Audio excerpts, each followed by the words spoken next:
Welcome, listener.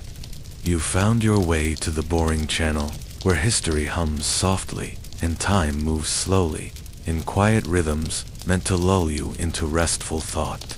Tonight, we begin a journey across thousands of years, drifting gently through the ways that people in the ancient world sought to escape their reality through drink, through smoke, through ritual, and through altered states of mind. From sacred ceremonies in desert temples to beer-soden feasts by firelight. From the poppy fields of the Near East to the fermented honey of northern tribes, this is the story of intoxication. Not as indulgence, but as culture, medicine, mystery, and memory. Let us begin where all stories must begin, the beginning. Long before written words etched memory into stone. Before empires rose, or temples reached for the skies, people knew how to change the way they felt. It is almost as old as fire. In the Paleolithic world, the first foragers and hunters already understood that some plants made you sleepy. Some gave you strange dreams, some brought calm, others laughter.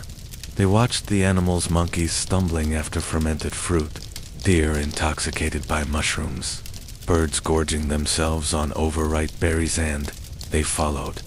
The earliest evidence is hard to pin down, but archaeological hints have surfaced in what is now northern Africa. Clay vessels dated to around 12,000 years ago show residues of fermented fruit and honey, what we would later call mead. It was a drink not just for thirst, but for transformation. In cool night air, with the stars overhead and firelight flickering across cave walls, it became something more than simple pleasure.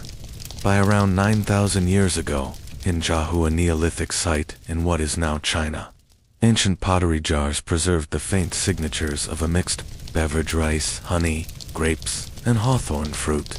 This was not casual refreshment. It was likely ceremonial, maybe spiritual, used in rites or gatherings where the boundary between the everyday and the otherworldly could be crossed. Alcohol, in its many forms, would become humanity's first and most widespread intoxicant. It required only patience, warmth, sugar, and time. Nature did the rest. Fruit spoiled, grains soured, honey fermented. The results were unpredictable, sometimes disgusting, sometimes delightful. And as early humans discovered, sometimes they brought visions, laughter, or sleep. These experiences were not just hedonistic, they were often sacred. In the ancient world, intoxication frequently belonged to the divine. In Mesopotamia, the Sumerians had Ninkasi, the goddess of beer. Her hymn, recorded on clay tablets around 4,000 years ago, is not just a prayer, but a recipe, a devotion, an instruction for brewing. Beer was central to their world, consumed daily by workers, offered to gods, stored in temples, and distributed as wages. But beer was not the only escape. Farther east, in the mountains and valleys of the Indian subcontinent, another substance emerged. Described in the ancient Rig Veda, Soma was both a plant and a god, both a drink and a divine presence. Its identity remains a mystery. Was it a mushroom, a stalk of a phaedra, a mixture of many herbs? Whatever it was consumed in solemn ritual, bringing exaltation, clarity, visions, perhaps communion with the cosmos. Around the same time, in ancient Egypt, the line between intoxication and divinity was also thin. Beer and wine were part of everyday life, but also part of sacred ceremony. The goddess Hathor, associated with joy, music, and intoxication, presided over festivals where drinking was not only accepted, but expected. There was a ritual called the Festival of Drunkenness, held to commemorate the myth in which Hathor nearly destroyed humanity, but was tricked into sleep by drinking dyed beer she mistook for blood. In her stupor, she forgot her rage. The festival reenacted that moment. Temples would serve vast amounts of alcohol, and the worshippers would drink deeply, laugh loudly, and sometimes pass out in communal ecstasy. The Egyptians also left us one of the earliest medical papyri in which beer was used as a base for delivering herbal remedies. To drink was not only to celebrate, it was also to heal, to dream, to forget. Other intoxicants followed. The poppy, native to the eastern Mediterranean, would become the source of opium already known to the Sumerians around 5,000 years ago as the plant of joy. Small vessels shaped like poppy pods have been found in Cypriot tombs, suggesting that this substance was used in funerary rites or as a means to ease the transition into death. Or perhaps it was used to mimic death, to sink into a slow, quiet sleep, where dreams seemed more real than waking. And even earlier than the poppy, perhaps, came the cannabis plant, in the Altai Mountains of Siberia. Burial mounds from around 4,500 years ago contain evidence of hemp seeds and burners, possibly used to inhale the smoke of cannabis during funerary rituals. The goal was not amusement. It was transcendence. People did not seek escape merely to flee pain. They sought connection to ancestors, to gods, to mysteries. Altered states were a bridge between the visible and invisible worlds. They allowed the living to speak with the dead, the ordinary to touch the divine, and in doing so, they wove intoxicants into the very fabric of early civilization. In the next chapter, we will drift slowly into the brewing halls and shadowy temples of ancient Mesopotamia and Egypt, where gods and humans drank together, and where alcohol became the drink of both daily life and sacred celebration. In the fertile valleys between the Tigris and Euphrates rivers, where reeds swayed gently and the floodplain winds and baked mud temples rose under vast skies, the Sumerians of ancient Mesopotamia crafted not only the first writing, but also some of the earliest known recipes for beer. Clay tablets from about 4,000 years ago record the ingredients and steps in cuneiform barley, soaked in water, fermented, flavored with herbs, then poured into wide-mouthed jars to bubble and steep. These instructions were not merely domestic notes. They were part of a hymn to Ninkasi, the goddess of beer, a divinity of both nourishment and joy. Beer for the Sumerians was more than a beverage. It was a form of daily bread, consumed by farmers, scribes, laborers, and priests. In a world without modern sanitation, beer mildly alcoholic and boiled during preparation was often safer to drink than river water. It provided calories, hydration, and calm, but it was also part of something larger. In temples, beer was offered to the gods in libation rituals, poured onto altars, or left in vessels as symbolic meals. Workers constructing ziggurats were paid, not in coin, but in measures of grain and beer. A typical ration might include over a liter of beer per day. It flowed through every level of society. In nearby Egypt, beer was just as essential. Workers who built the pyramids received beer as part of their wages. Some records suggest they drank several liters a day, depending on labor intensity. This was not the strong beer of today, but a cloudy, bready liquid made by fermenting partially baked loaves in water. Beyond its nutritional role, beer in Egypt was spiritual. Hathor, the goddess of music, fertility, and intoxication, was closely associated with beer and wine. Temples to Hathor, particularly at Dendera, held festivals where celebrants drank heavily, danced to rhythmic music, and attempted to enter altered states of awareness. These were not private indulgences. They were public, organized, and deeply sacred. One of the most striking ceremonies was the Festival of Drunkenness. According to myth, Hathor once intended to destroy humanity in a fit of divine rage.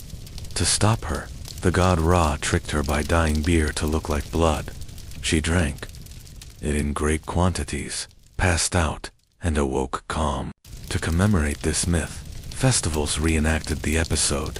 Entire communities would gather, drink dyed beer, and surrender themselves to stupor. It was believed that in these moments of altered consciousness, people could draw closer to the divine. Wine, too, played a role, especially among the Egyptian elite. Imported from the Levant, or grown in special vineyards along the Nile. Wine was stored in amphorae, labeled with vintage years, estate names, and even intended use. Some were marked wine for offerings, others wine for celebration. Priests used intoxicating substances, not just to honor gods, but to enter trance-like states essential for interpreting dreams, reading omens, or engaging in ritual. Speech. These cultures did not draw a firm boundary between sacred and profane. To drink deeply, to lose oneself, was often to find another layer of meaning, a connection with forces beyond comprehension. In daily life, beer and wine were shared in homes and markets, in sunlit courtyards and riverfront gatherings. Vessels, found in ruined ceramic mugs, clay jars, even ornate cups of gold or ivory testify to the social nature of drinking. To be intoxicated was at times to belong. To enter a shared rhythm, to surrender to something beyond the rationale, and always the intoxicants were tied to ritual. Before a journey, a drink; after harvest, a feast; at weddings, births, funerals, there was always something poured, shared, consumed. In this way, Mesopotamians and Egyptians taught a lesson echoed across civilizations, that intoxication was not simply escape. It was rhythm. It was community. It was a means to touch the gods. Asterisk, asterisk. As the centuries passed and the great river civilizations of Egypt and Mesopotamia gave way to new empires and ideas, the winds of intoxication blew into the colder, wilder regions of Europe and Central Asia. Here, among forested hills, wide plains, and wind-whipped steppes, new peoples found their own sacred methods of altering the senses. The Celts spread across what is now France, Britain, and parts of Central Europe, brewed strong meads and ales from honey, barley, and herbs. Drinking was an essential part of both ritual and social life. Feasting halls echoed with music, tales, and the clatter of wooden cups. To drink was to celebrate kinship, to honor the gods, and to prepare for battle. Yet this was not mere recreation. Certain Celtic traditions, especially among the Druids, carried a mystical understanding of altered states. Although few written records remain, most Druidic knowledge was passed down, or later Roman sources hint at sacred groves, ecstatic rituals, and perhaps the use of plants to induce visions. Magort, henbane, and even fly-agaric mushrooms have been suggested as possible tools. These substances could bring on trance, disorientation, or vivid hallucinations, powerful aids in divination or spirit communication. Whether consumed in potions, smoked, or burned in ceremonial fires, they were believed to open portals to the other world, a realm of spirits, ancestors, and hidden knowledge. Farther east, the Scythians, nomadic horsemen of the steppes, were described by the Greek historian Herodotus as engaging in ritual smoke ceremonies. After battle or burial rites, they would gather in tents, throw hemp seeds onto heated stones, and inhale the thick, intoxicating vapor. Herodotus wrote that they would shout with joy and enter strange states of mind. These rituals may have served many purposes: for mourning, celebration, cleansing, or communion with the dead. The smoke was not merely narcotic, it was symbolic, a visible breath rising toward the heavens, a connection between the living and the unseen. Archaeological evidence supports some of these accounts. Burial mounds across the Eurasian steppe have yielded remnants of cannabis seeds, opium residues, and elaborate drinking vessels, horns, bowls, and cups made of bronze or wood. Some graves include drinking sets placed beside the dead, suggesting that intoxication was meant to accompany them into the afterlife.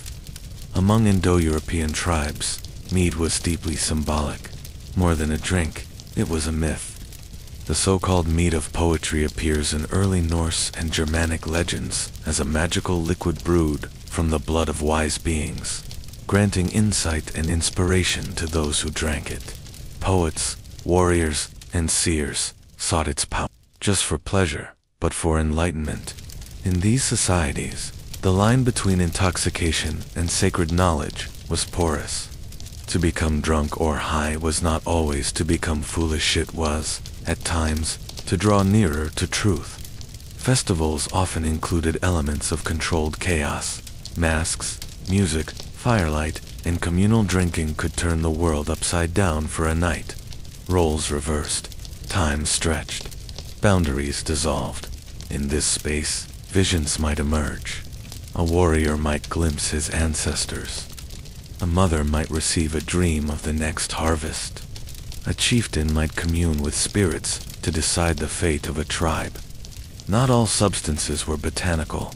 Rhythmic drumming, chanting, dancing in circles, these too could alter perception. The body itself, pushed beyond its normal limits, could enter states of trance. Sound, motion, and breath worked like chemical triggers, unlocking visions through exertion. And while these practices varied from tribe to tribe, they shared one thing in common. They placed intoxication within a framework of meaning. There was a time, a place, and a purpose. To drink too much outside ritual was to risk shame, but to drink, smoke, or dance within ceremony was to honor gods, to open doors, to become more than just a person standing on the earth. As the ancient world expanded and cultures collided, these traditions would begin to merge, adapt, and evolve. In the next chapter, we will wander into the lands of Greece and Rome, civilizations where wine flowed freely, madness was divine, and altered minds shaped philosophy, theater, and worship. At Asterisk, the warm hills and rocky coasts of the Mediterranean brought forth some of the most iconic traditions of ancient intoxication. In Greece and Rome, the use of alcohol and mind-altering rituals became central not only to leisure, but to religion, philosophy, and public life. Wine, in particular, was more than a beverage. It was a cornerstone of culture, cultivated with care, discussed with passion, and consumed in both moderation and excess. The Greeks called it the gift of Dionysus, the god of wine, fertility, and sacred madness. Dionysus was not a simple god of drunkenness, but a figure who blurred boundaries between man and beast, joy and terror, sanity and ecstasy. At the heart of this worship were the Dionysian mysteries, rituals held in secluded groves or mountain slopes, away from the eyes of the uninitiated. Participants, often women, entered trance states through music, dance, and drinking. They wore animal skins, played flutes and drums, and let go of identity, dissolving into something older and deeper. These rites were not meant to entertain. They were intended to break through the limits of ordinary consciousness, to become wild, to become free, to feel, if only for a night, the chaos behind the curtain of everyday order, and from that chaos, to return renewed. In Athens, more formal gatherings called symposia brought elite men together to drink wine, recline on couches, and engage in long conversations. The wine was always diluted with water. Undiluted wine was considered barbaric, a sign of losing control. But even in these refined spaces, intoxication was part of the goal. Ideas were loosened, minds opened, and truths explored. Philosophers like Plato even saw value in the altered state of the drunken thinker. In his dialogue The Symposium, Socrates and others debate love, beauty, and the divine, all while drinking together. Intoxication, in this context, was not folly, it was a gateway to deeper understanding. The Romans inherited and expanded these traditions. They built vast vineyards across their empire and created festivals where drinking was expected, even required. The Saturnalia, a winter holiday, suspended social norms. Masters served slaves, rules relaxed, gifts exchanged. Wine flowed, but the Romans also feared excess. The idea of temperancia, or moderation, was praised. Drunkenness outside of ritual or celebration was mocked. Still, there were exceptions, especially in the cults that moved quietly along the empire's edges. The cult of Bacchus, the Roman version of Dionysian worship, caused such concern that the Roman Senate attempted to ban it. They feared what happened behind closed doors: wild dances, ecstatic visions, and perhaps even rebellion. But despite legal pressure, the cult survived underground. It was not only wine that altered Roman minds. Some wealthy citizens experimented with exotic substances imported from the East: opium from Egypt, cannabis from Syria, and various herbs were consumed in small doses for pleasure, medicine, or spiritual exploration. The philosopher and physician Galen wrote of concoctions made from poppy juice, henbane, and mandrake used to relieve pain or induce sleep, but sometimes taken. The line between healing and escapism was often thin. Even in the realm of religion, altered states had a place. The Oracle at Delphi, seated above a fissure in the earth, inhaled gases and entered trance-like states to deliver cryptic messages from Apollo. Whether this involved true intoxication or simply spiritual intensity remains debated. But the effect was unmistakable. To be intoxicated in these ancient Mediterranean cultures was not just to escape reality, but to engage with it in a deeper, more fluid way. The gods themselves were not always sober. Ecstasy and madness, they believed, could reveal truths hidden from the sober eye. As the classical world matured and began to fragment, new spiritual movements rose, ones that would reshape attitudes toward the body, pleasure, and the mind. In the next chapter, we will trace the spread of Christianity, the decline of old rites, and the uneasy relationship between the sacred and the sensual in the early Middle Ages. As the ancient world transitioned from the rule of emperors to the rise of bishops, a quiet transformation swept across the minds and habits of millions. The Roman Empire, once brimming with wine-soaked festivals and ecstatic cults, gradually gave way to a new spiritual order, one rooted in Christian doctrine, ascetic virtue, and the promise of eternal salvation. At the heart of this change was a new relationship to the body. For early Christians, the body was not a playground for the senses, but a vessel of temptation and trial. Pleasure, especially bodily pleasure, was often viewed with suspicion. Where the pagan world had embraced intoxication as a path to the divine, the Christian world increasingly associated it with sin, indulgence, and moral decline. Drunkenness was condemned outright. In the letters of Paul, believers were warned to remain sober, vigilant, and self-controlled. Wine itself was not forbidden, after all. It played a role in the Last Supper and in the Eucharist, but its excessive use was framed as a fall from grace. The ideal Christian, particularly in the monastic tradition, was moderate in food, restrained in drink, and focused on prayer. Monks in remote abbeys drank watered-down wine or small quantities of ale, more for sustenance than celebration. Fasting became a spiritual discipline, and denying the body's cravings was seen as a path toward divine understanding. But even in this sober landscape, traces of the old world persisted. The early church, especially in rural areas, often found itself in tension with lingering pagan traditions. In some villages, Dionysian festivals continued in altered forms, now tied to saints' days or local holidays, still involving drink, dancing, and masks. The church often tolerated these customs, provided they were rebranded and stripped of overt pagan meaning. Pilgrimage also offered a sanctioned form of altered consciousness. Walking hundreds of miles to a sacred site under hardship, hunger, and fatigue produced a kind of spiritual disorientation.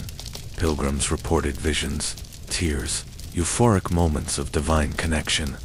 No herbs, no drink, only the body pushed to its limit, seeking grace. Yet not all Christian thinkers were strict ascetics. Augustine, writing in the 4th century, understood human desire as complex. He acknowledged the deep pull of pleasure, including intoxication, and argued that it must be ordered, not denied entirely, but directed toward God. Pleasure could be part of the divine plan, if approached with wisdom. In parallel, The church maintained a role in medicine. Monasteries grew herbs, prepared tinctures, and developed early pharmacopoeias. Opium, henbane, and other psychoactive plants were used to ease suffering, though always under cautious supervision. Healing the body was permissible, but seeking euphoria for its own sake was dangerous. Interestingly, certain mystics within Christianity experienced intense visions and ecstatic states without drugs or drink. Figures like Hildegard of Bingen described colorful, overwhelming visions of divine light, music, and cosmic unity. These were interpreted as gifts from God, not hallucinations, but revelations. Some of these visions bear striking resemblance to the experiences reported by participants in ancient psychedelic rituals. But in the Christian frame, they emerged not through herbs or wine, but through purity, prayer, and divine grace. Outside the monasteries and theological debates, the common people of early medieval Europe lived simpler, more practical lives. They drank ale or weak wine daily, not for intoxication, but because clean water was scarce. Drunkenness still occurred, especially during harvest festivals, weddings, and local feasts. But in general, the Christian worldview had shifted the role of intoxication from sacred to suspect. In the next chapter, we will step into the world of Islamic science and poetry, where new understandings of medicine, pleasure, and the mind emerged across the cities of the medieval Middle East, while the Christian West moved toward temperance and spiritual discipline. The medieval Islamic world unfolded along a different path, one of scholarship, poetry, and a complex relationship with the pleasures of the mind and body. From the bustling markets of Baghdad to the serene courts of Andalusia, the Islamic Golden Age was a time of profound inquiry into medicine, philosophy, and the inner workings of the soul. Islamic scripture, like Christianity, warned against the dangers of intoxication. The Quran forbids wine and gambling, associating them with moral and social harm. Yet interpretations of this prohibition varied across time and region. In some cities, wine flowed behind closed doors. In others, it was openly celebrated in literature and verse. Poets such as Omar Khayyam wrote with quiet defiance. In his Rubaiyat, he praised the fleeting beauty of wine, the joy of gardens, and the futility of worrying about salvation. These verses, filled with metaphor and longing, were not always meant to be taken literally, but they captured a truth about the human desire to transcend in practice. Wine was part of elite culture. Caliphs and scholars sometimes drank in private.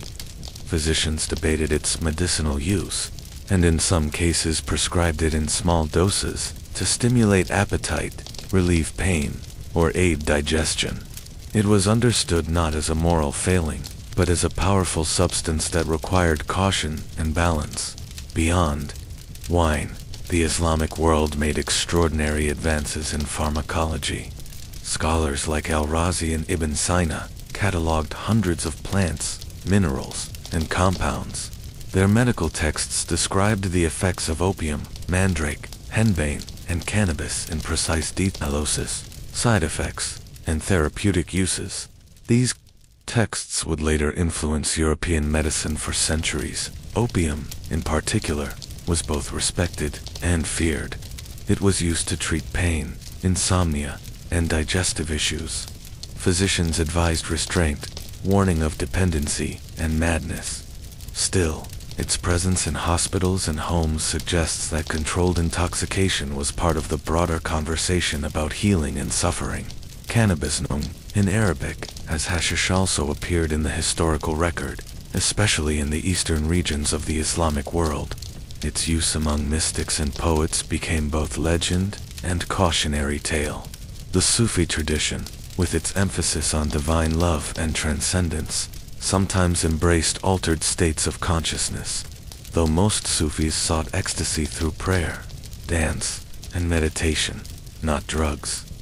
Stories of wandering dervishes, lost in joy and song, captured the imagination of many.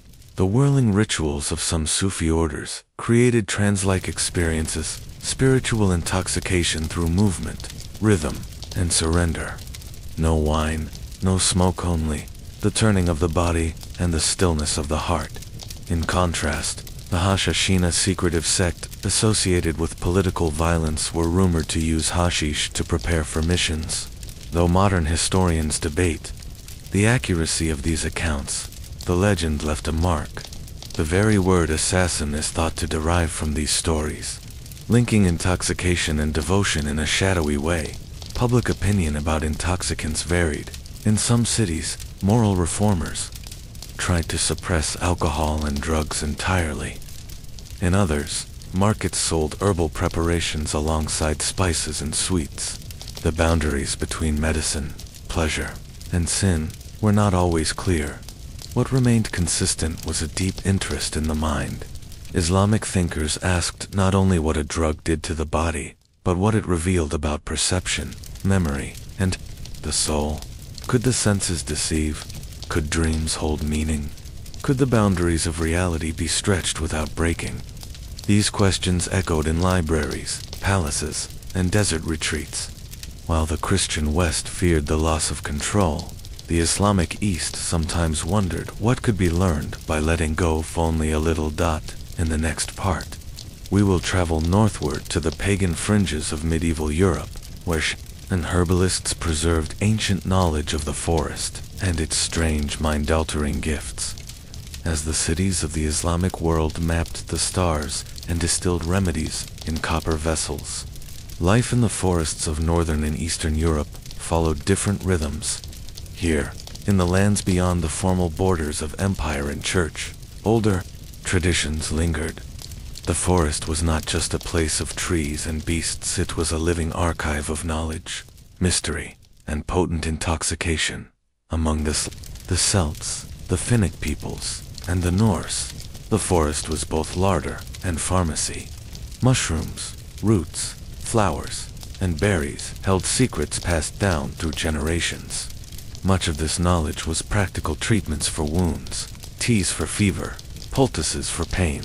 But some plants had other uses. Flyagaric, with its red cap and white spots, was one of the most mysterious. Found across boreal forests, it was known to shamans and seers as a doorway to altered states.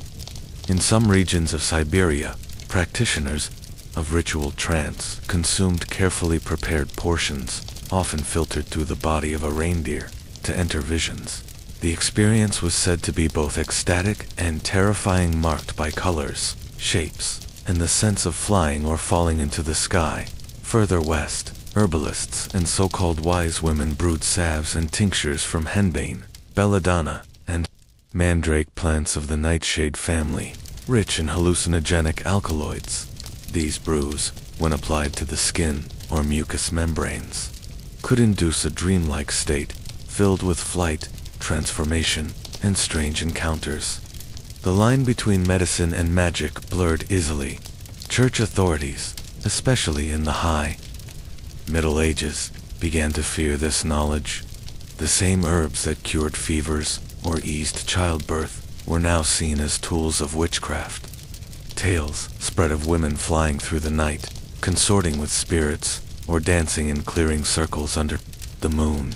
While many of these stories were the product of fear and imagination, they may have reflected actual uses of psychoactive plants in ritual settings, designed not for pleasure, but for insight, protection, or even communion with unseen forces. Mead, too, was common in these regions, a fermented drink made from honey and water, sometimes flavored with herbs.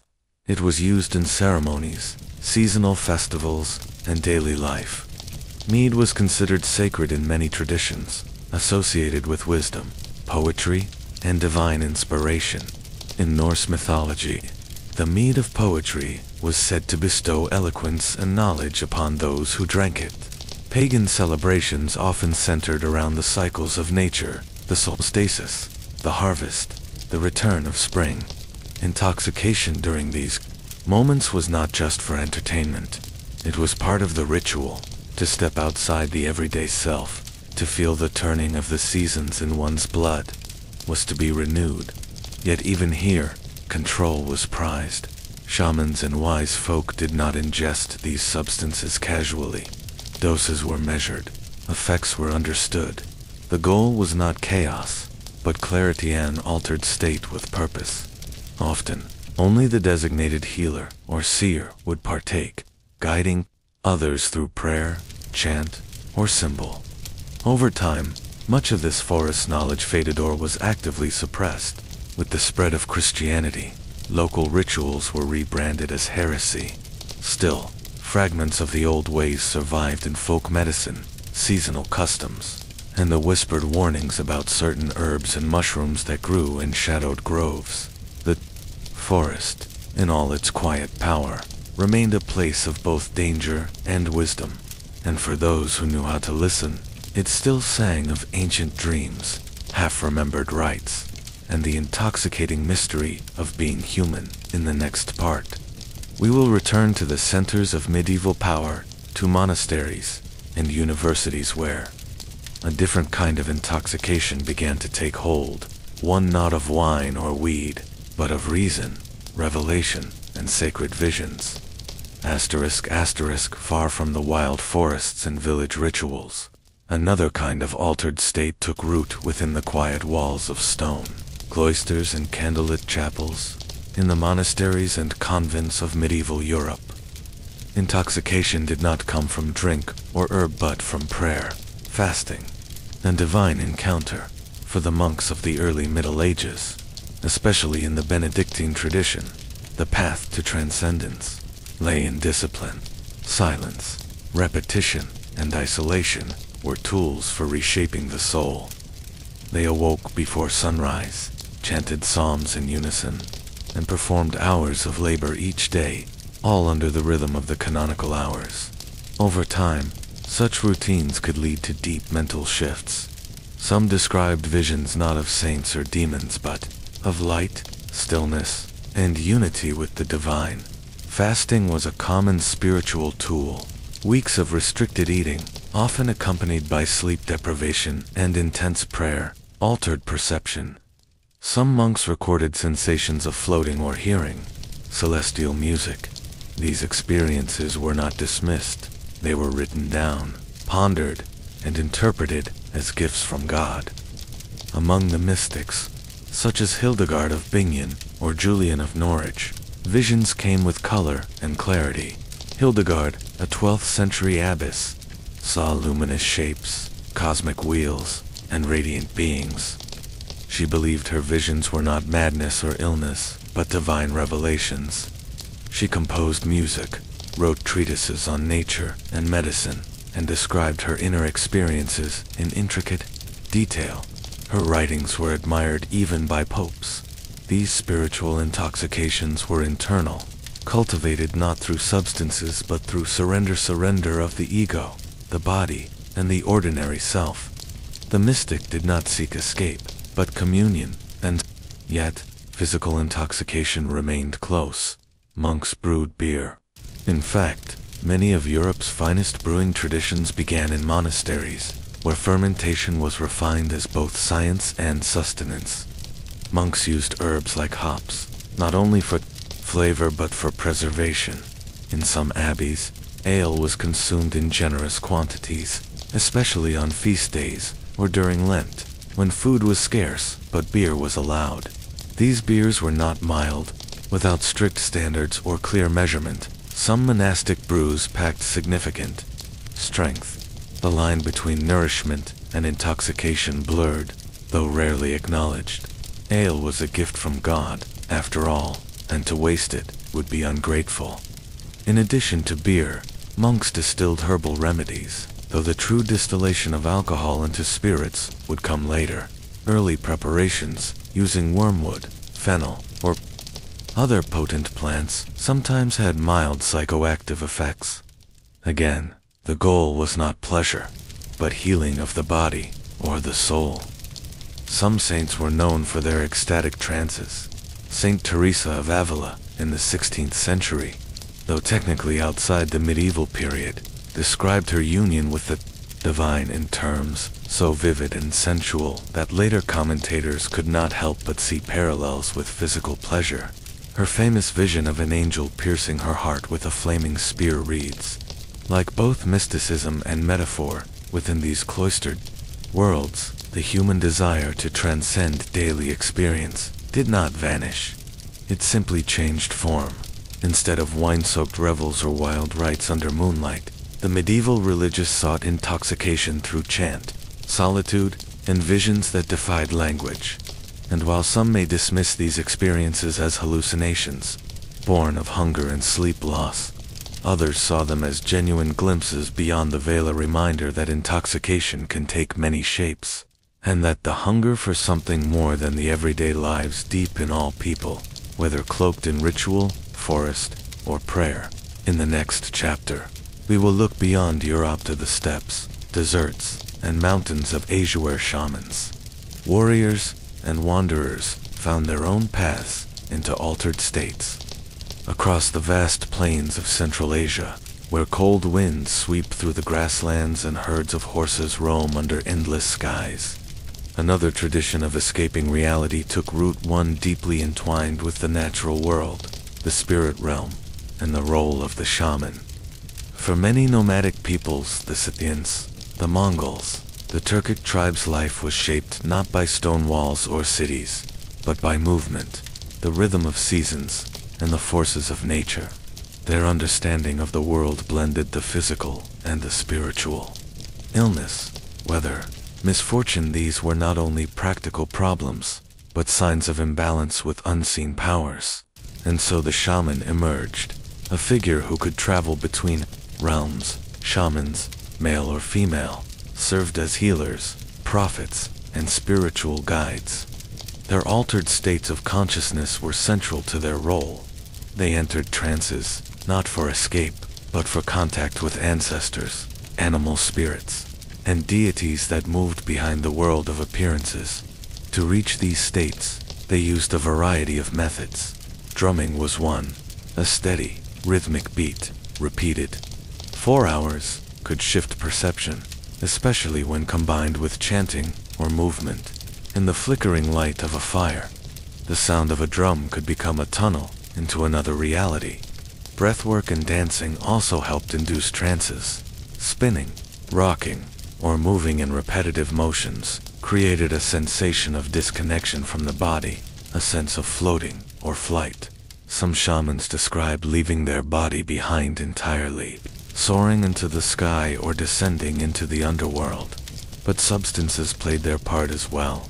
Certain herbs and fungi were valued for their ability to open the mind. Among the most famous was the fly agaric mushroom, red with white spots, known today for its appearance in fairy tales. This mushroom, when properly prepared, was used by some Siberian and Finno-Ugric shamans. Its effects were unpredictably intense visions, altered time, deep nausea to those trained in its use. It was a doorway. There are accounts of reindeer consuming these mushrooms and behaving strangely, staggering, jumping, or appearing euphoric. Shamans may have observed this and experimented. Interestingly, in some traditions, the urine of someone who had consumed the mushroom was considered safer and more effective than the mushroom itself, since the body filtered out toxins but retained the psychoactive compounds.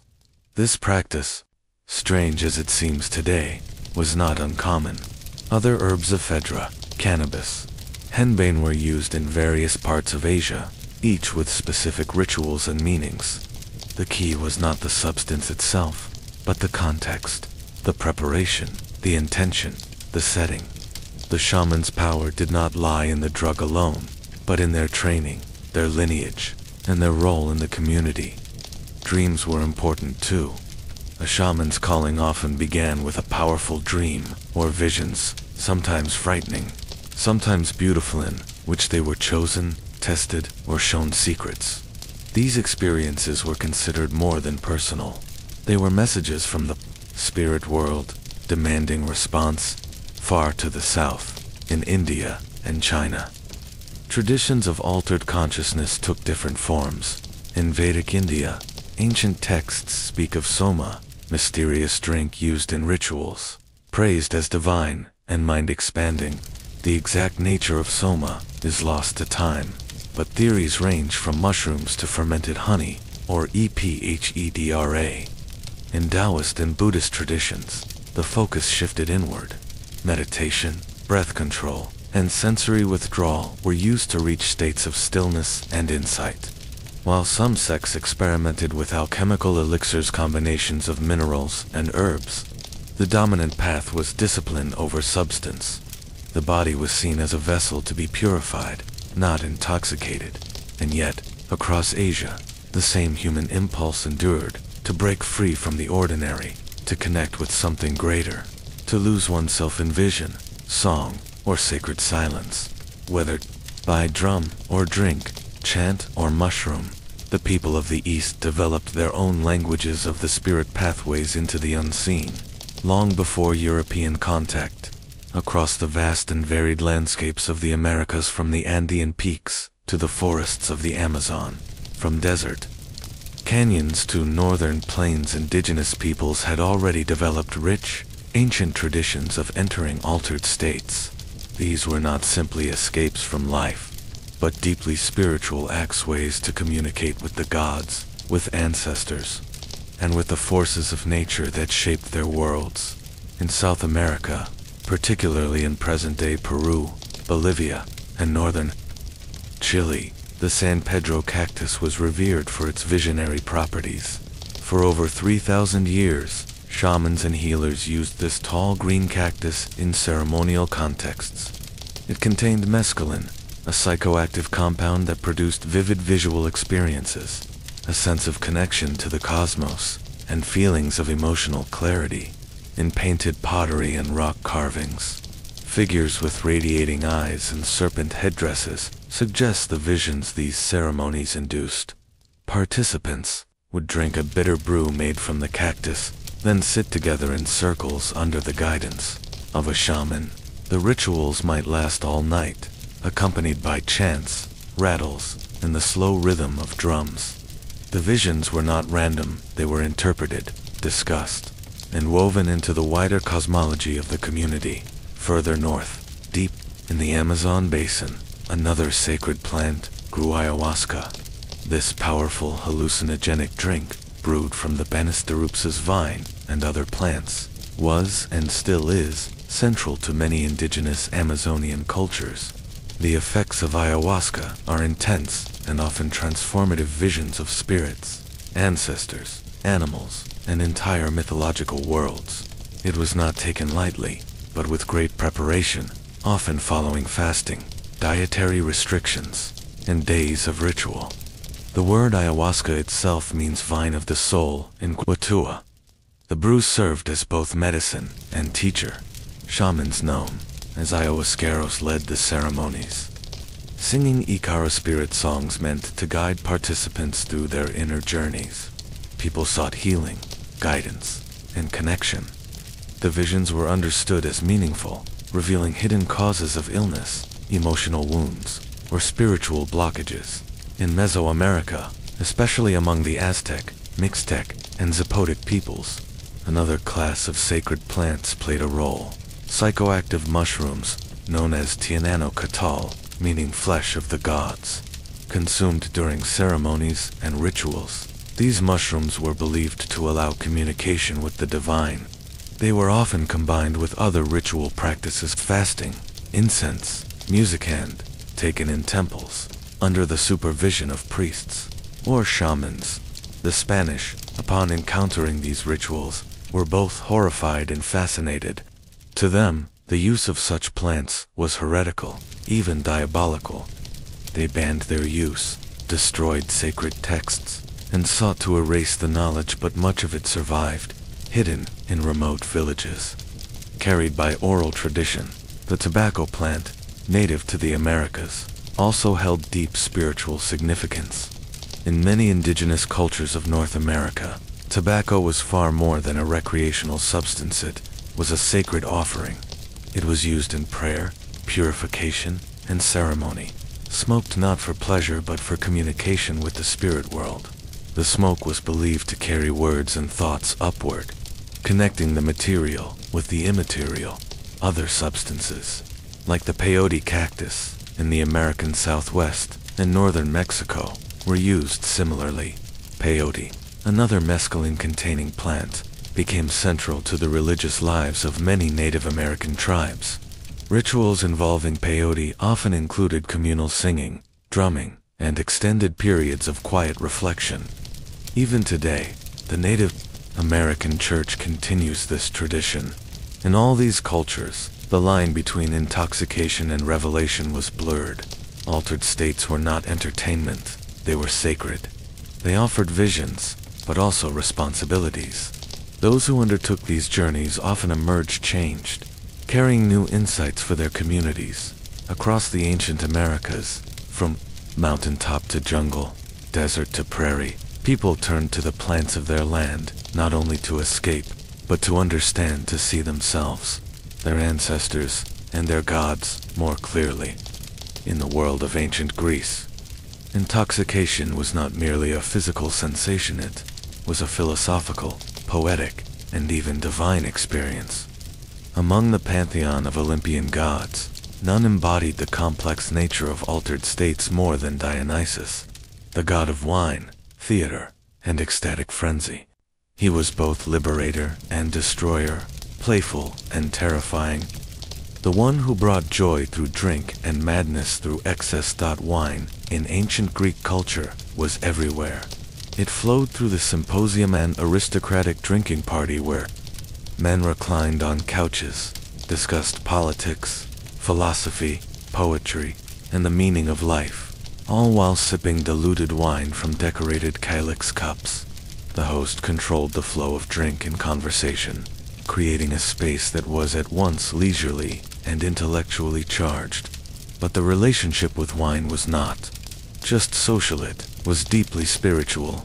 Dionysian festivals, such as the and the Dionysia, were ecstatic celebrations that broke everyday norms. Masked revelers danced in the streets, phallic symbols were paraded, and performances of tragedies and comedies blurred the boundaries between actor and audience, mortal and divine. The followers of Dionysus, known as Maenads, particularly women, and satyrs, particularly male companions, participated in rites that took place far from the cities, often in forested hills or sacred groves. There, under the cover of night, they danced to the rhythm of drums, drank wine freely, and entered states of divine possession. The Maenads in particular were said to be overtaken by the god himself, speaking in tongues, seeing visions, and losing awareness of their physical selves. While some ancient writers portrayed these rites as wild and chaotic, others, especially philosophers and poets, understood them as necessary breaks from the rigidity of reason. In a world so steeped in logic and order, the Greeks recognized the human need to surrender, to lose control, and to touch the irrational. Beyond Dionysian worship, other mystery cults offered more structured, but equally mystical, paths to transcendence. The Eleusinian mysteries, held near Athens in honor of Demeter and Persephone, promised initiates a glimpse of life after death. For centuries, pilgrims walked in silent procession to the sanctuary of Eleusis. What happened inside the temple is still largely unknown, sworn to secrecy. The initiates left no written accounts, but ancient authors hinted at a sacramental drink, called kykeon, which may have contained psychoactive ingredients. Some scholars believe that this drink, made from barley, water, and mint, might have been laced with naturally occurring ergota fungus that grows on grain and contains compounds similar to LSD. If true, the Eleusinian mysteries may have induced visionary states through carefully prepared ritual substances. In the city of Delphi, the Oracle of Apollo, known as the Pythia, sat above a chasm in the temple, inhaling vapors that rose from deep within the earth. In a trance, she spoke riddles and prophecies that guided the fate of kings and cities. Some ancient reports speak of sweet-smelling gases, possibly ethylene, that induced altered consciousness. whether through geological fumes or ritual preparation. The oracle's words came from another world, interpreted by priests and written down for posterity. Even outside religious rites, the Greeks valued altered perception as a source of inspiration. Poets like Homer and Hesiod spoke of the muses whispering verses into their ears, of divine madness as the birthplace of art. Plato, in his dialogues, discussed divine mania as a gift from the gods, better than reason, more truthful than logic. In ancient Greece, to be out of one's mind was not necessarily shameful. It could be sacred. To drink deeply, to dance wildly, to dream vividly, to speak with the gods. These were not failures of the human spirit, but expressions of its deepest longing. Asterisk, in the sprawling cities and quiet villas of the Roman Empire, intoxication took on many forms: ritualistic, social, political, and even medicinal. The Romans inherited much from the Greeks, including their gods, their wine culture, and their appreciation for altered states.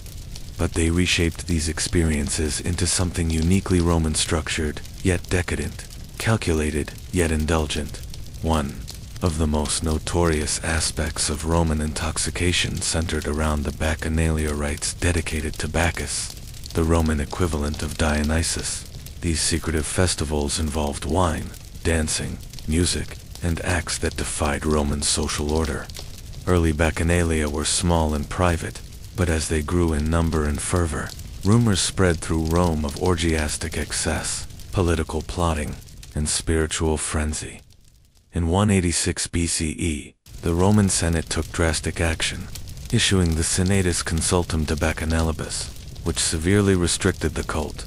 Officials feared that intoxicated gatherings could breed rebellion, undermine moral discipline, and challenge the control of the state.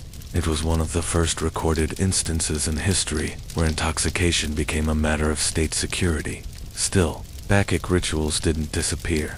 They simply went underground, absorbed into private rites, and continued to flourish in other parts of the empire. In rural areas, worshippers still drank deeply, invoked the god, and surrendered to ecstatic release. Outside of these sacred contexts, alcohol, particularly wine, was a daily part of Roman life.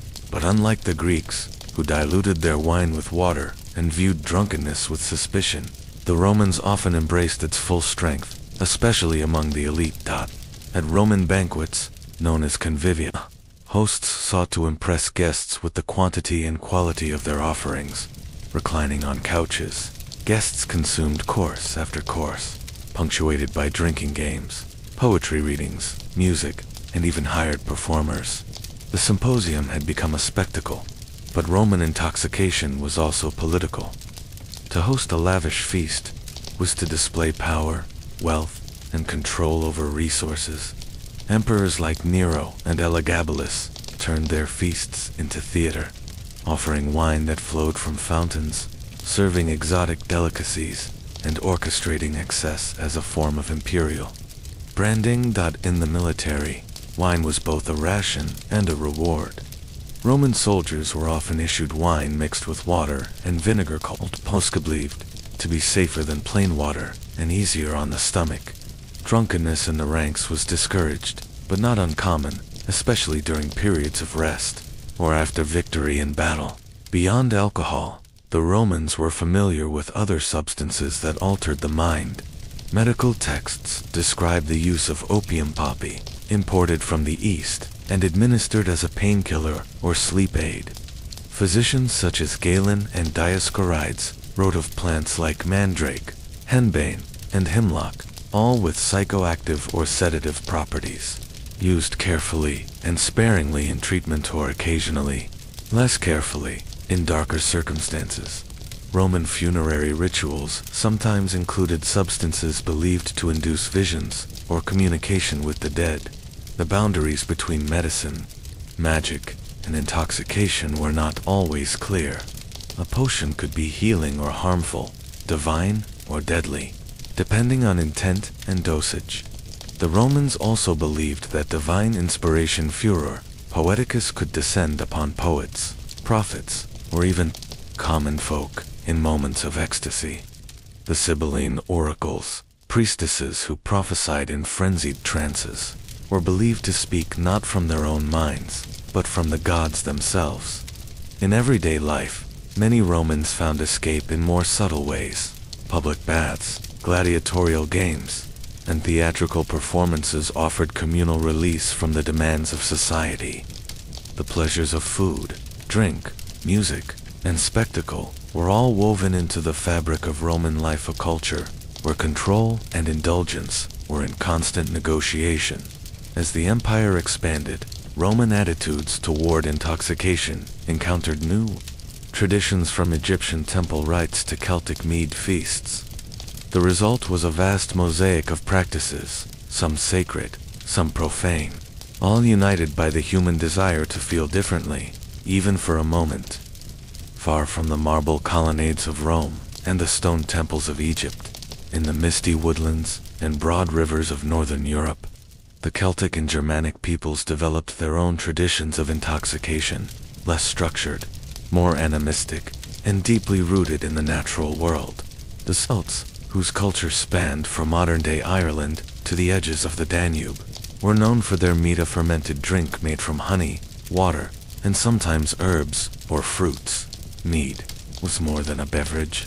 It was woven into ritual, feasting, and myth. In Celtic legend, mead was the drink of the gods, the elixir of poets, and the symbol of kingship. To drink mead was to partake in both celebration and sacred heritage. Feasts were central to Celtic life. Warriors gathered in great halls, seated by status, with large vessels of mead passed from hand to hand. Intoxication was not shameful, it was a kind of communion, a shared ecstasy that marked social bonds and spiritual openness. Poets, or bards, drank as they recited lineage and myth, their voices rising with the firelight and the ferment. In addition to mead, the Celts used various psychoactive plants, although written records are sparse. Some evidence suggests the use of henbane, belladonna, and possibly fly-agaric mushrooms, known for their vivid red caps and hallucinogenic effects. These were likely used in small, ritualistic doses, often by druids or seers. The aim was not pleasure alone, but vision, insight into the other world. The Germanic tribes, too, had their sacred intoxications. They shared the love of mead, but also brewed beer-like beverages using grains, herbs, and sometimes tree bark or flowers. The Norse sagas, though written centuries later, reflect an older memory of drinking as a gateway to altered consciousness, inspiration, and battle-fury. In Germanic myth, Odin, the Allfather, sacrifices an eye and hangs himself from the world tree to gain wisdom. He drinks from the well of knowledge, and he steals the mead of poetry, which bestows eloquence and prophetic power. This myth links drink with transformation, intoxication as sacrifice, as insight, as divine fire. In pre-Christian Europe, many forests were seen as sacred. Groves were places of offering, prayer, and altered perception. Some tribal rites, likely, involved the burning of herbs, or the ingestion of plants that induced trance states. Juniper, mugwort, and hemp may have been burned as incense, altering the atmosphere and the senses. These northern intoxications lacked the urban elegance of Roman banquets, or the measured procedures of Egyptian temples. They were earthier, wilder, more deeply tied to place and season. A sacred mushroom might only be found after the first frost. A mead batch might ferment according to moon cycles. The boundary between natural and supernatural was thin, and intoxication was a passage between worlds. There is evidence that warriors sometimes sought altered states before battle. Tacitus, the Roman historian, wrote of Germanic tribes who fought, naked, intoxicated, and singing, their minds aflame with vision or frenzy, whether from drink, plants, or sheer ritual energy. They crossed into a state that felt other than human. Even after the arrival of Christianity, many of these traditions persisted in the shadows. Mead remained a drink of celebration, Herbs were used by village healers. Stories of fae, spirits, and visions retained the language of intoxication, even as the church redefined what was sacred and what was sin. Intoxication in Celtic and Germanic lands was not merely escape, it was communion with the unseen, a momentary lifting of the veil between this world and another, whether in firelit halls, moonlit groves, or the silent snowbound woods. As the ancient world transitioned into the early medieval period, a profound transformation took place across the lands of the Middle East and North Africa. With the rise of Islam in the 7th century, a new religious, cultural, and legal framework began to reshape society, including its relationship to substances that altered the mind. The Quran, the holy book of Islam, contains clear guidance on alcohol. In its early verses, wine is acknowledged as something with benefits and harms. But as the revelations progress, the position becomes stricter. Ultimately, intoxication is discouraged, and for devout Muslims, alcohol becomes forbidden. The faithful are instructed to avoid it, especially during prayer, when clarity of mind is essential. And yet, the reality across the vast and varied Islamic world was more complex. In urban centers like Baghdad, Damascus, Cairo, and later Cordoba, wine was still consumed, sometimes discreetly, sometimes openly, in elite circles, especially among poets, scholars, and courtiers. Wine remained a symbol of refinement and inspiration. Poets composed odes to its taste, its effects, and its metaphysical meanings. The Persian and Arabic wine poem genre unto itself thrived even as clerics condemned the bottle. The great Persian poet Omar Khayyam, writing in the 11th century, famously celebrated wine in his Rubaiyat, using it as both metaphor and delight. To him, and many others, wine represented not just pleasure, but defiance, transience, and the fleeting beauty of life. In many cases, these poetic celebrations were deeply allegorical. Wine symbolized divine love. Intoxication was spiritual ecstasy. The tavern became a metaphor for the heart open to God. In Sufi traditions, particularly, the language of drunkenness was adopted as a way to describe mystical union. The lover drinks from the cup of the beloved. The ego dissolves. The soul becomes light. But there were also more literal, intoxications, in lands where wine was prohibited or scarce. Alternatives emerged. Hashish, derived from the cannabis plant, gained popularity, especially in parts of Persia and Egypt. Hashish was eaten or smoked, often in small groups, or by individuals seeking solitude and altered states. Some Islamic mystics, though controversial, used it to enhance meditation or dreaming. By the 12th century, hashish was widely enough used that it attracted official bans, poetic references, and social commentary. Travelers noted that hashish was particularly associated with lower classes or marginal groups, such as wandering dervishes or workers in rural towns. It did not have the elite connotations of wine, but it served similar purposes: relief, escape, and the blurring of ordinary thought. In contrast, certain substances remained deeply embedded in Islamic medical and philosophical traditions. Opium, long used in ancient Persia, continued to be prescribed for pain and sleep. Scholars and physicians like Avicenna included opium in their medical compendiums, treating it as both powerful and dangerous. In these contexts, the line between medicine and recreation, between spiritual metaphor and literal intoxication, was often blurry. Across the Islamic world, public drinking was often hidden, discouraged, or punished, especially under strict rulers. But private intoxication persisted, sometimes with risk, often with poetry. In some cities, secret taverns flourished, behind modest doors. In others, drinking was reserved for non-Muslim minorities like Christians or Jews, who were legally permitted to produce and consume wine. What emerges is a world full of contradictions, strict rules, and ecstatic poems, forbidden substances, and widespread use, divine law, and human longing. Intoxication, in its many forms, survived because it spoke to something timeless, the desire to feel more, or less, or differently, if only for a while. As the Roman Empire faded and medieval Europe took shape, the relationship between spirituality and intoxication entered a new and often paradoxical phase. In Christian Europe, alcohol was not only tolerated but was often embraced, so long as it aligned with social order and religious purpose.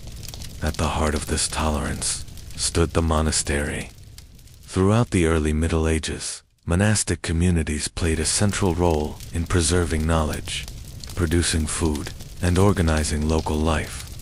They also became some of the most prolific brewers and vintners of the medieval world. Wine was needed for the Eucharist, the central rite of Christian worship, and this sacred necessity gave monasteries both reason and license to cultivate vineyards and produce drink. Over time, the production expanded far beyond the liturgical need. Monks experimented with brewing techniques, yeast varieties, and storage methods. Benedictine, Cistercian, and Trappist monasteries became centers of alcohol innovation. In regions where grapes did not grow easily, like the north of Europe, mead and cider became the drinks of choice. Monastic beer was often hearty and nourishing, sometimes consumed as a kind of liquid bread during times of fasting. In fact, it was not uncommon for monks to drink multiple liters per day. They developed recipes with herbs like gruda, mixture of rosemary, yarrow, and other bitter plants, long before hops became the standard flavoring. But the monastic embrace of alcohol was not without its boundaries. Excessive drinking was frowned upon, and the rule of Saint Benedict urged moderation. Still, in practice, alcohol flowed freely both within the cloister and in the surrounding villages that relied on the monastery's production. Outside of monastic walls, drinking was woven into the rhythm of daily life.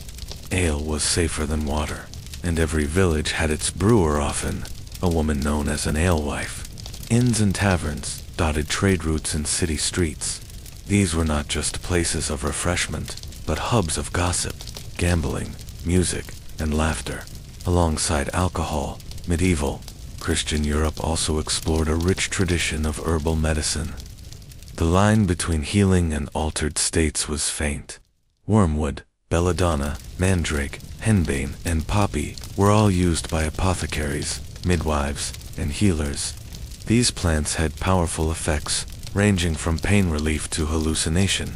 Recipes for sleeping draughts, love potions, and flying ointments circulated in hushed tones. Some were used in healing, others were said to bring visions or ecstasy. The Church tolerated much of this work, especially when framed as medicinal, but suspicion always lingered, especially as accusations of sorcery or witchcraft began to stir in the later Middle Ages.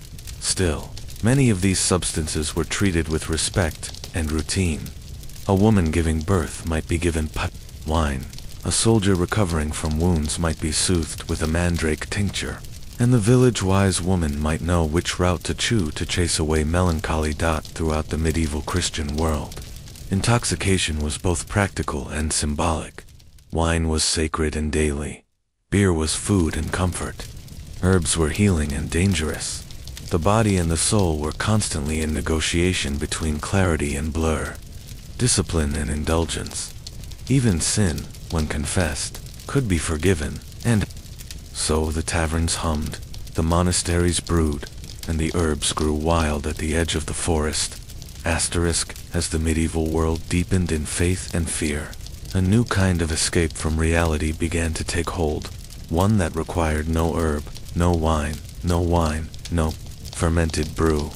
It was not brewed in barrels or gathered from forest roots. It came instead from within, from the soul, from the divine. This was the age of the Christian mystics. Across Europe, men and women monks, nuns, pilgrims, anchorites sought a deeper connection to God. They fasted, prayed, wept, sang, and isolated themselves in pursuit of an experience that defied the boundaries of ordinary life. And in doing so, many entered states that we might now describe as ecstatic, altered, or transcendent. They called it rapture, revelation, divine union. One of the most well-known mystics of the era was Hildegard of Bingen, a 12th century abbess from the Rhineland. From a young age, Hildegard experienced luminous visions, radiant images, heavenly music, and whispered insights. She described her visions in vivid language, rich with color and symbol. And though she was deeply faithful, her experiences often defied traditional doctrine. She saw cosmic harmony, medicinal plants glowing with energy, and choirs of angels swirling in impossible forms. Importantly, Hildegard's visions were not the result of any known intent. Her states of altered consciousness came through prayer, fasting, and contemplation. Some scholars speculate that she may have suffered from migraines or neurological episodes. Others believe her intensity was fueled by sensory isolation and devotion. She was not alone. Mechthild of Magdeburg, Julian of Norwich, and Catherine of Siena all described profound inner experiences. They wrote of entering trances, hearing divine voices, feeling their bodies consumed by light or pierced by love. Some had visions of Christ bleeding or embracing them. Others felt the Virgin Mary speak to their hearts. These were not quiet dreams, they were full-body experiences, often followed by weeping, fainting, or illness. In the male monastic world, similar phenomena occurred. Francis of Assisi, known for his simplicity and love of nature, was said to have received the stigmata wounds of Christ after an intense spiritual vision. He fasted constantly, slept little, and wept often. For Francis, the world faded away. Only divine love remained. Anchorites individuals, who withdrew from society and lived in cells attached to churches, often pursued ecstatic union with God. Some spent years in near total silence, their only human contact a small window where food and scripture were passed. In the darkness of these cells, visions bloomed, and there were more extreme cases still. Some mystics deliberately courted suffering to enter holy states. Self-flagellation, the act of whipping oneself, was believed to purify the soul and draw one closer to Christ's own pain. Others walked barefoot through snow, wore chains under their robes, or deprived themselves of food and water for days or weeks.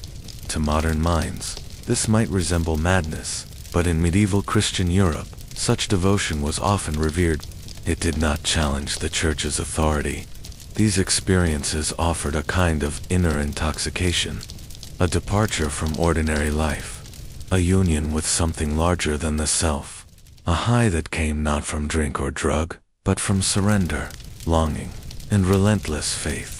The line between holiness and hallucination, between sanctity and suffering, was never clear. But for many medieval mystics, the altered states they entered were the truest experiences of all windows into eternity. As the medieval world grew more urban, new opportunities for escape, indulgence, and altered experience emerged not in monasteries or in the countryside, but in the heart of the city.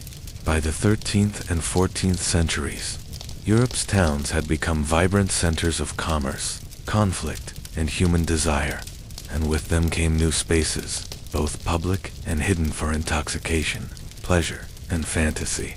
At the center of this nocturnal economy were the brothels. Cities like Paris, London, Florence, and Nuremberg had entire districts, sometimes officially sanctioned, dedicated to regulated prostitution. These were not secret, shameful dens. In many cases, they were managed by the city itself, taxed and patrolled, their workers inspected and catalogued. The brothels were painted in recognizable colors, lit by lanterns, and subject to curfews. Inside, drink flowed freely. Ale, wine, and occasionally imported spirits loosened tongues and inhibitions. Music played. Performers juggled or sang ribald songs. Clients, merchants, students, pilgrims, or clerics bait for brief escapes from the weight of work, piety, or loneliness. In some brothels, rooms were decorated with tapestries or candles. Others were far more utilitarian, bare beds, rough floors, and little privacy. Yet even these were places where reality could be briefly suspended. Adjacent to these houses of pleasure were the public bathhouses, a staple of urban life. Though initially modeled after Roman traditions, medieval bathhouses took on a character all their own. People visited to wash, socialize, eat, and sometimes engage in more intimate activities. Bathing was often communal. Men and women might bathe separately or together, depending on local custom. The bathhouses were warm, steamy, and filled with scent. Aromatic herbs like rosemary, lavender, or sage were added to the water. Oils and ointments were applied to the skin. Some bathhouses served as fronts for prostitution. Others were respectable establishments. But in both cases, the bathhouse provided a sensory escape. Heat, touch, aroma, and laughter mingled in the air. Street performances and carnivals offered another form of temporary freedom. Wandering minstrels, jugglers, and actors turned public. Squares into stages. Passion plays, morality tales, and comic farces drew crowds hungry for distraction. At night, torches flickered, and the boundaries between performer and audience, sacred and profane, often blurred. The annual carnival, especially in cities like Venice and Cologne, allowed people to don masks, break taboos, and turn society upside down. Lords dressed as beggars. Clergy were food, drink, and sex flowed without restraint for a few days. Before the austerity of Lent returned, in every city, a shadow world pulsed beneath the official one. There were gamblers, alewives, fortune-tellers, conmen, and herbalists. In back rooms and alleys, people drank stronger concoctions, homemade liquors, fermented infusions, or imported spirits. These were often unregulated and potent, consumed in secrecy or celebration. The church disapproved of many of these pleasures, but often tolerated them. After all, complete repression was impossible. Better, perhaps, to manage the vice than drive it underground. And so the cities hummed with contradictions, piety and pleasure, confession and indulgence, rules and release. For the medieval urban dweller, escape from reality was never far away. It might be found in a cup of mead, a warm bath, a masked dance, or the touch of another human being. And for a few hours, under the lamplight, the burdens of feudal life, disease, duty, death faded into song, laughter, and heat. Far to the north, where icy winds swept across fjords and darkness lingered through long winters, the Norse people cultivated their own unique relationship with intoxication. The Viking world, often romanticized for its warriors and longships, was also a world of ritual, storytelling, and altered states of consciousness. It was a place where the lines between the physical and spiritual realms blurred not just in battle, but also around the fire, in feast halls, and deep within the forest. At the center of Norse intoxicating culture stood mead, a fermented drink made from honey, water, and yeast. Golden and often strong, mead was more than a beverage. It was tied to myth, poetry, and the divine. In Norse mythology, the mead of poetry was created from the blood of a wise man named Seer. According to legend, this magical mead granted wisdom and poetic skill to anyone who drank it. It was guarded by giants, stolen by the god Odin, and dispensed in secret to chosen humans. This myth underscored the belief that drink could unlock not just pleasure, but insight and inspiration. Feasting was central to Viking life. Large gatherings featured roasted meat, songs, and of course, mead served in horns or cups. Skalds, Norse poets, recited tales of gods and heroes. Warriors drank deeply, not just to warm their bodies, but to connect to a deeper ancestral power. Intoxication was not shameful. It was part of ritual, part of identity. But there were other, darker avenues of escape. Some researchers believe that Norse berserkers, elite warriors, who fought in a trance-like fury, may have used natural substances to alter their minds.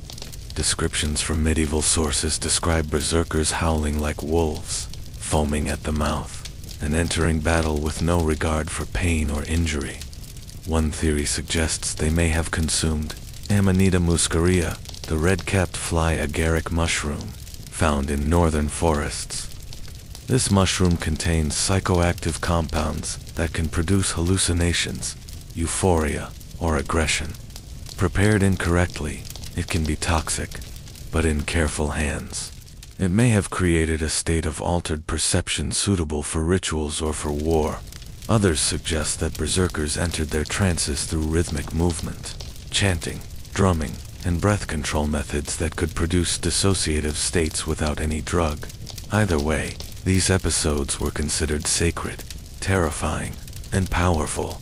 The Norse also practiced Scyra kind of magic, or shamanic ritual, often associated with women, though sometimes practiced by men like Odin himself. Practitioners of Seers sought knowledge of the future, influence over others, and connection to the spirit world. Rituals involve chanting, symbols, and sometimes herbal substances that may have enhanced vision or trance. These rituals were often conducted on high ground or near burial mounds. The practitioner, known as a Valvamite, sit on a high seat, surrounded by attendants chanting ancient songs. In this state, she would enter a trance and offer prophecies, healing, or guidance. The Norse viewed the world as layered and alive. The seen and unseen coexisted. Spirits inhabited rivers, stones, trees, and through drink, dance, or ritual, people could briefly pierce the veil.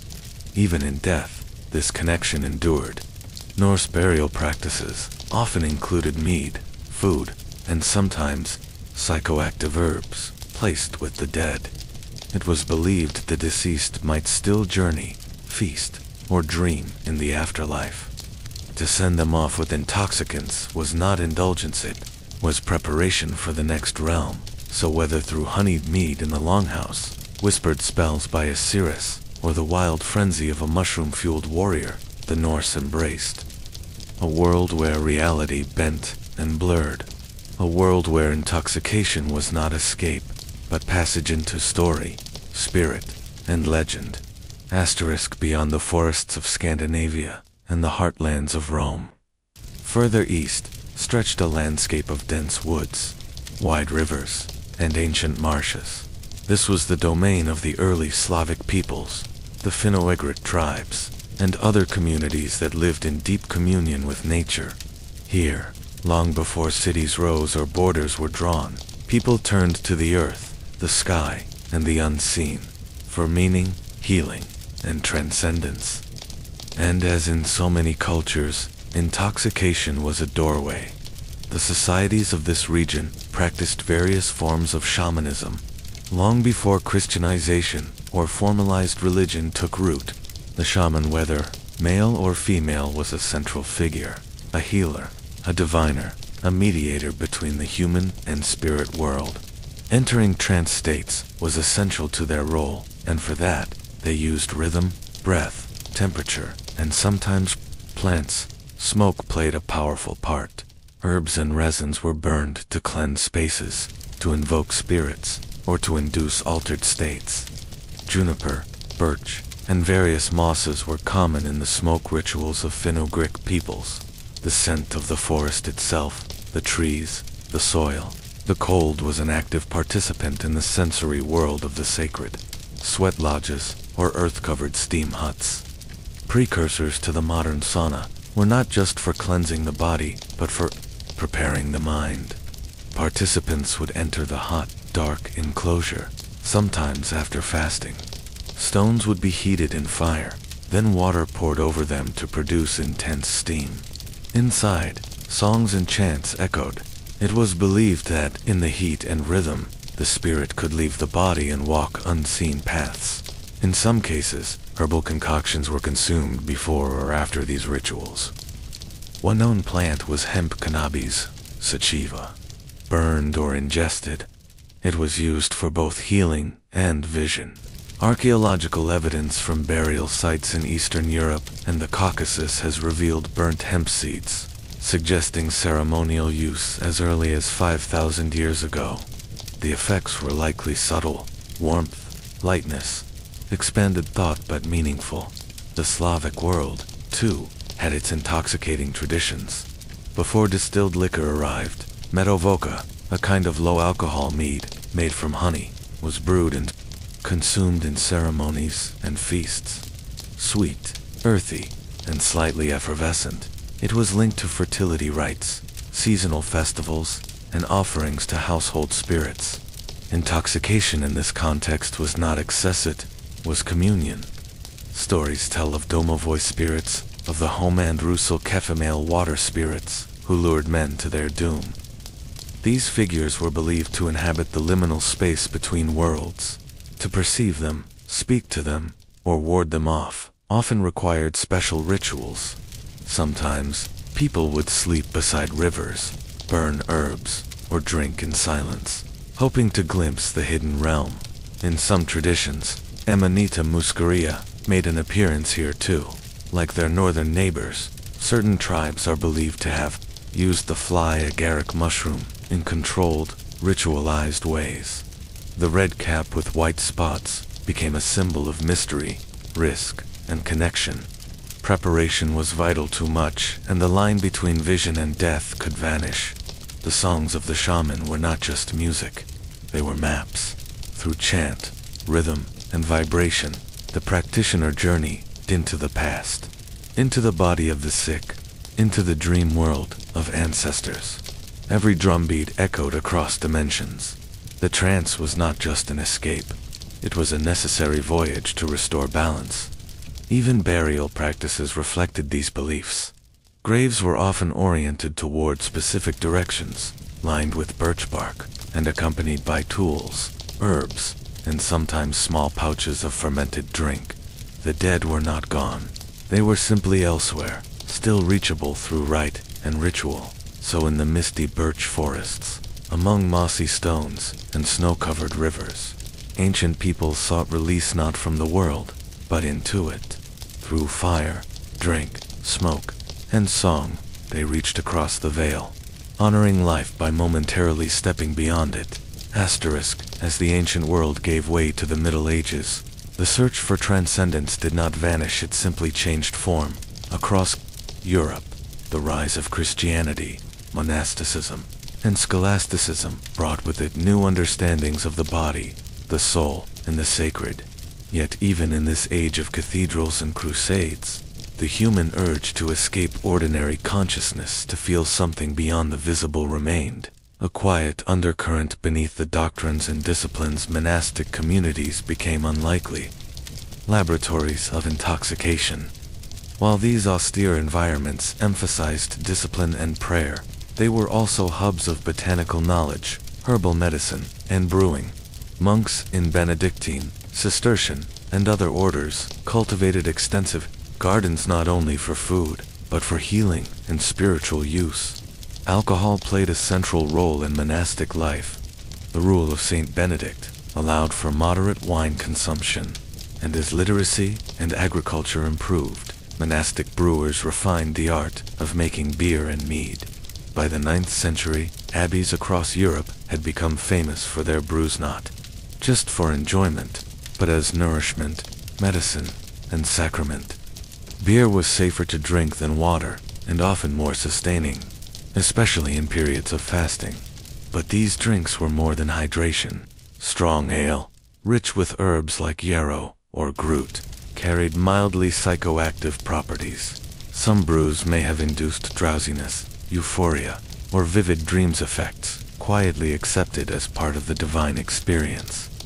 In candlelit cloisters, a cup of dark ale could become a passage between worlds. Mystics, meanwhile, sought transcendence through visions. Hildegard of Bingen, a 12th century nun, described luminous encounters with the divine that left her trembling and transformed. While her experiences were rooted in deep spiritual discipline, Some scholars speculate that herbal tonics, fasting, and prolonged chanting may have contributed to altered states. Elsewhere, folk medicine carried on ancient traditions. Rural midwives, herbalists, and so-called cunning folk prepared tinctures, teas, and smoke blends using plants like henbane, mandrake, belladonna, and valerian. These substances, handled with caution, had powerful effects ranging from sedation to hallucination. They were used to ease childbirth, induce sleep, or communicate with the spirit world in folk rituals. The church viewed such practices with suspicion, especially as the witch hunts began to rise. What had once been seen as healing or sacred began to be labeled as sorcery. Women who knew how to make flying ointments or dream brews became targets of fear. Yet the knowledge persisted, often hidden in quiet corners of villages, passed down in whispers and gestures, in more intellectual circles. Alchemists searched for elixirs and transmutations, not just of metal, but of the human spirit. The aqua vita, or water of life, was distilled alcohol believed to hold purifying and even mystical properties. The earliest distillations were crude, but by the 12th century, knowledge spread through Arabic texts translated in Spain and Sicily. These substances, clear, potent, mysterious, became part of the growing pharmacopoeia of medieval Europe. Pilgrimage, too, offered a different kind of high. Walking hundreds of miles to Santiago, Canterbury, or Jerusalem, travelers underwent a physical and spiritual trial that often led to ecstatic experience. Fatigue, hunger, altered routine, and the rhythm of prayer transformed the mind, arriving at a holy relic, surrounded by incense and chanting. The pilgrim might weep, faint, or speak in tongues, experiences that mirrored trance. Even if unbidden, even in cloistered silence, medieval anchorites, men and women who walled themselves into tiny cells to live in prayer, reported visions, voices, and radiant light. Whether through devotion or deprivation, they too reached altered states that lay beyond everyday comprehension. And so the Middle Ages, with all its rigidity and faith, did not leave behind the ancient longing to reach beyond, whether through drink, dream, herb, or vision. People continued to seek the space where the veil thinned and another world appeared briefly, mysteriously, and sometimes beautifully.